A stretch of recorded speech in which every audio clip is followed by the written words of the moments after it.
बच्चों, आज हम अपने क्लास 7th में अभ्यास कार्य पुस्तिका विज्ञान की करेंगे इकाई 5 ऊष्मा एवं ताप। तो चलिए बच्चों स्टार्ट करते हैं। पहला देखिए क्वेश्चन, दिए गए चित्रों को देखकर उनकी प्रकृति के अनुसार ठंडा या गर्म में वर्गीकृत कीजिए।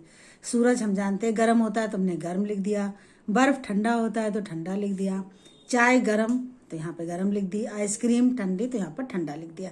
इस तरीके से ठंडा और गर्म हमने यहाँ पर वर्गीकृत कर दिया। देखते हैं अपना अगला क्वेश्चन क्या है। यहाँ पर देखिए, किसी व्यक्ति को बुखार आने पर उसका ताप मापने के लिए किस यंत्र का प्रयोग करते हैं। तो बच्चे आप जानते हैं कि तापमापी या थर्मामीटर का हम प्रयोग करते हैं। देखिए क्वेश्चन नंबर 3 क्या चीज है। चित्र को देखकर डब्बों में उचित ताप लिखिए। अब देखिए यहाँ पर ये चित्र बना हुआ है और किस ताप पर लिखना है यहाँ पर ये भरना है। इस ताप पर जल उबलता है, तो जल हम जानते हैं बच्चों 100 डिग्री सेल्सियस पर उबलता है। वो स्वस्थ मनुष्य के शरीर का ताप कितना है, 37 डिग्री सेंटीग्रेड है। इस ताप पर पानी जमता है, 0 डिग्री सेंटीग्रेड पर पानी जो है वो जमता है। तो ये बहुत इजी क्वेश्चन था। क्वेश्चन नंबर 4 देखते हैं बच्चों। मीरा ने चाय बनाने के लिए पतीला गैस पर रखा। उसने कुछ समय बाद पतीले का हैंडल पकड़ा तो उसे वो गर्म लगा, क्योंकि जबकि वो आग के ऊपर नहीं था। क्या बता सकते हैं कि पतीले का हैंडल ऊष्मा संचरण की किस विधि द्वारा गर्म हुआ है। बच्चों जानते हैं कि ठोस में चालन विधि के द्वारा होता है, तो इसका आंसर क्या हो जाएगा, चालन विधि हो गई है। आपको बच्चों याद होगा कि ऊष्मा का संचरण 3 विधियों से होता है, चालन विधि, संवहन विधि और विकिरण विधि। तो इसी पर आधारित क्वेश्चन भी यहाँ पर है। चलिए बढ़ते हैं हम अपने अगले क्वेश्चन की ओर। यहाँ पर देखते हैं बच्चों, निम्नलिखित में से ऊष्मा स्थानांतरण की कौन सी विधि द्वारा ऊष्मा का संचरण हो रहा है। अब यहाँ पर देखिए एसी लगा हुआ है, तो चालन, संवहन, विकिरण, तो यहाँ पर विकिरण के द्वारा होगा। पानी का उबलना द्रव है, संवहन विधि के द्वारा होगा। यहाँ पर देखिए आग से जो गर्माहट मिलती है यहाँ पर आगे, तो ये कौन सा होगा, ये भी विकिरण ही होगा। यहाँ पे चालन, संवहन और विकिरण, तो यहाँ पर विकिरण होगा। बढ़ते हैं अपने अगले देखते हैं, कपड़ों में इस्त्री करना यानी ये ठोस विधि, यानी चालन, संवहन और विकिरण में से चालन होगा इसका आंसर। सूरज की गर्मी पृथ्वी तक पहुंचना, यानी ये क्या होगा, ये भी विकिरण होगा। सूरज की गर्मी का पहुंचना, चालन, संवहन, विकिरण में से कौन सा आंसर होगा हमारा सही, विकिरण सही होगा। तो इस तरीके से ये हमने देखा। देखते हैं अपना हमारा अगला क्वेश्चन क्या है। रामू के यहाँ शादी में शरबत बनाने के लिए बर्फ की सिल्ली मंगाई गई। उसने देखा कि बर्फ की सिल्ली बोरे की परतों में लिपटी हुई थी।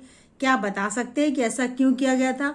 बर्फ को जल्दी पिघलने से बचाने के लिए बर्फ को सिल्ली में लपेटा गया था, क्योंकि इससे ऊष्मा का संचरण कम हो जाता है और बर्फ जल्दी नहीं पिघलती। पिघलने से बचाने के लिए क्या है, यहाँ पर क्या किया गया, उसको बोरे में लपेट दिया गया, क्योंकि वहां पर ऊष्मा का जो है संचरण कम हो जाता है, तो इसलिए बर्फ जो है पिघलती नहीं, देर तक रुकी रहती है। देखिए अगला क्वेश्चन क्या है, मिलान करना है आपको। लोहे की छड़ ऊष्मा के सुचालक, स्टील का बर्तन, इस तरीके से। ऊन क्या है, ये ऊष्मा की कुचालक है। फिर देखिए ग्लास क्या है, कांच का है ग्लास, तो ये भी ऊष्मा का कुचालक हुआ। ऊन कुचालक है। लकड़ी क्या है, ये भी कुचालक है। कागज क्या है, ये भी कुचालक, लेकिन स्टील का बर्तन और लोहे की छड़ क्या है, ये ऊष्मा का सुचालक है। यहाँ पर देखिए ऊष्मीय ऊर्जा का मात्रक कैलोरी या जूल होता है। 1 कैलोरी बराबर होता है 4.18 जूल। नीचे दिए गए कैलोरी मानों को जूल में बदलिए। अब देखिए यहाँ पर लिखा हुआ 2 कैलोरी, 1 कैलोरी का मान यहाँ पर दिया हुआ है 4.18 जूल, तो हम 2 को गुणा कर देंगे 4.18 जूल से, तो यहाँ पर आ जाएगा 8.36 जूल, यानी 8.36 जूल हो जाएगा। 10 कैलोरी 10 से गुणा करेंगे, 4.18 गुणे तो कितना बराबर कितना आ जाएगा, 41.8 जूल। फिर 5 कैलोरी को 5 से गुणा कर देंगे तो आंसर आ जाएगा 20.9 जूल। फिर इसी तरीके से 8 कैलोरी का गुणा करेंगे, यानी 33.44 जूल आ जाएगा। इस तरीके से जितने भी कैलोरी का हमें निकालना होता है, तो 1 कैलोरी के जूल से गुणा कर देते हैं, तो उसका आंसर निकल आता है। चलिए देखते हैं अगला क्या है। दिए गए शब्दों में से सही शब्द छांटकर रिक्त स्थानों की पूर्ति कीजिए। 0 डिग्री सेंटीग्रेड, अधोबिंद, 1 डिग्री सेंटीग्रेड, 100 डिग्री सेंटीग्रेड और ऊर्ध्वबिंद। प्रयोगशाला में तापमापी बनाने के लिए तापमापी की नली को बर्फ के टुकड़ों में रखते हैं। ठंडा होने पर जहां ठहरता है उस बिंदु को 0 डिग्री सेंटीग्रेड अंकित करते हैं। इसे क्या कहेंगे, अधो बिंदु कहेंगे। इसके पश्चात नली को उबलते जल में रखते हैं। उस बिंदु पर 100 डिग्री सेंटीग्रेड अंकित करते हैं। इस बिंदु को क्या कहेंगे, ऊर्ध्व बिंदु कहते हैं। इन दोनों बिंदुओं के बीच की लंबाई को 100 बराबर खानों में बांट लेते हैं। इस प्रकार एक भाग का मान 1 डिग्री सेंटीग्रेड होता है। बच्चों, हम लोगों ने थर्मामीटर देखा था, अपने क्लास में भी हम लोगों ने पढ़ा हुआ है कि हम जो ऊर्ध्व और अधोबिंद होते हैं कहाँ कहाँ पर होते हैं, उसके खाने भी अंकित होते हैं और 100 खाने में प्रत्येक खाना जो होता है उसका मान होता है 1 डिग्री सेंटीग्रेड। 10वां क्वेश्चन है, यदि सेल्सियस पैमाने पर ताप C तथा फ़ारेनहाइट पैमाने पर ताप F है तो दिए गए सूत्र को पूरा कीजिए। C/100 यहाँ पर आ जाए बराबर F - 32/180। इस फार्मूले को के द्वारा हम सेंटीग्रेड को फ़ारेनहाइट में और फ़ारेनहाइट को सेंटीग्रेड में बदल सकते हैं। दिए गए सेल्सियस मानों को फ़ारेनहाइट में तथा फ़ारेनहाइट मानों को सेल्सियस मानों में बदलिए। अब यहाँ पर वही जो ऊपर फार्मूले के हिसाब से है उसी के हिसाब से हम इसको बदलेंगे।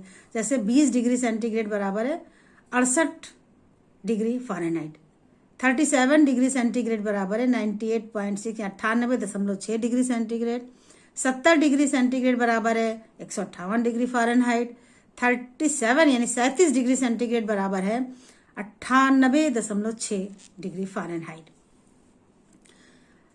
अगला क्वेश्चन है, कुछ पदार्थ गर्म करने पर ठोस अवस्था से सीधे गैसीय अवस्था में बदल जाते हैं। ऐसे पदार्थ ऊर्ध्वपाती कहलाते हैं, जैसे कपूर, नौसादर। जब इनको हम गर्म करते हैं ना तो सीधे जो है ऐसे पदार्थ गैस अवस्था में बदल जाते हैं। 2 फंसे हुए गिलासों को निकालने के लिए उनको गर्म करते हैं जिससे वो आसानी से निकल जाते हैं। क्या बता सकते हैं कि ये किस प्रक्रिया के कारण होता है? दैनिक जीवन में इस प्रक्रिया के उपयोग के और उदाहरण दीजिए। गर्म करने पर धातु में क्या होता है? प्रसार होता है और इसी प्रक्रिया के कारण फंसे हुए गिलास जो है निकल जाते हैं। अन्य उदाहरण क्या है? बोतल के मुंह में फंसी हुई कार्क निकालने के लिए बोतल के मुंह को गर्म करना, कांच के गिलास में ज्यादा गर्म चाय डालने पर उसका टूट जाना। ये गैस प्रसार के ये 2 और साधन वो हैं उदाहरण। 14 क्वेश्चन है, 1 ग्राम जल का ताप 1 डिग्री सेल्सियस बढ़ाने के लिए आवश्यक ऊष्मा की मात्रा को 1 कैलोरी कहते हैं। यहाँ पर 1 कैलोरी दिया हुआ है 1 जूल, तो उसको 1 कैलोरी कहेंगे और ये सही आंसर होगा। निम्नलिखित में से कौन सी ऊर्जा गर्म जगह से ठंडी जगह तक स्थानांतरित होती है? विद्युत ऊर्जा, गतिज ऊर्जा, पेशी ऊर्जा और ऊष्मी ऊर्जा। तो ऊष्मी ऊर्जा जो होती है वो गर्म जगह से ठंडी जगह तक स्थानांतरित होती है। तो बच्चों, ये आपका लेसन 5 पूरा हुआ। यहाँ पर इकाई 5 देखते हैं आज का संदेश। हमारे सपने ही हमें कठिन परिश्रम करने की हिम्मत देते हैं। ये कहा है डॉक्टर APJ अब्दुल कलाम ने। जब हम सपने बच्चों देखते हैं, हम सपने देखते हैं मतलब हम सोचते हैं कि हम ये बनेंगे, हम पढ़ लिख कर आगे बनेंगे, इंजीनियर बनेंगे, कोई कहता हम डॉक्टर बनेंगे, कोई कहता हम टीचर बनेंगे, कोई कहता हम बिजनेस करेंगे। यानी जब हम ऐसा सपना देखते हैं और फिर उस सपने को पूरा करने के लिए हमें क्या करना होगा? कठिन परिश्रम करना होगा। अगर हम सपना ही ना देखें तो हम क्या करेंगे? परिश्रम भी नहीं करेंगे, क्योंकि हमारे आगे कोई हमारा लक्ष्य नहीं है कि हमें क्या करना है। इसलिए बच्चों, सपने जरूर देखो, सपने देखो और फिर उनको पूरा करने के लिए अपने से जितना बेस्ट हो सके करो, यानी कठिन परिश्रम करो, तो निश्चित ही सफलता तुम्हारे कदम चूमेगी। इसी के साथ समाप्त करते बच्चों आज की वीडियो। Thank you.